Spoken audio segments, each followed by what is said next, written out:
Mukhang totoo na nga itong balitang ito tungkol kay Harry Roque. Kamakailan, itong si Harry Roque ay pinagyayabang na kung ay hindi na siya mahuhuli nga ng kahit sino dahil nga meron siyang asylum application sa the Netherlands.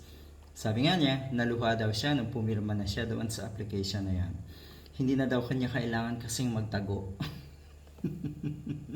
Ang hirap ng ganung buhay, ano. Talaga ba? Masaya ka? Kasi yung mga kinikilos ni Harry Roque, sinyales po yun ng isang taong desperado. Isang taong wala ng pag-asa.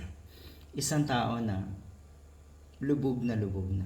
Kaya, ang sistema, mangdadamay, magtuturo ng ibang tao, yung kanyang mga kasalanan ay ituturo sa ibang tao. At syempre, kukuha ng simpatya sa mga kababayan natin through his social media platform.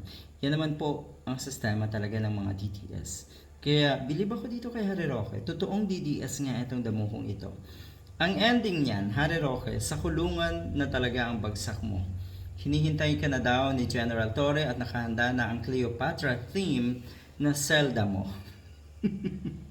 Cleopatra theme. Dutch immigration authorities have reportedly concluded the asylum application of former presidential spokesperson Harry Roque and transferred his case to Germany, the country that issued his, kung ano mang pagbasa na ito, visa, a kind of visa.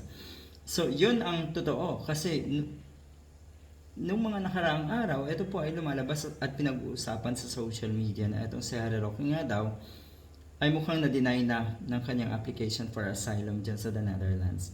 So ito, yung case na ito ay itinurn over na daw sa German authorities or sa German government. Good luck.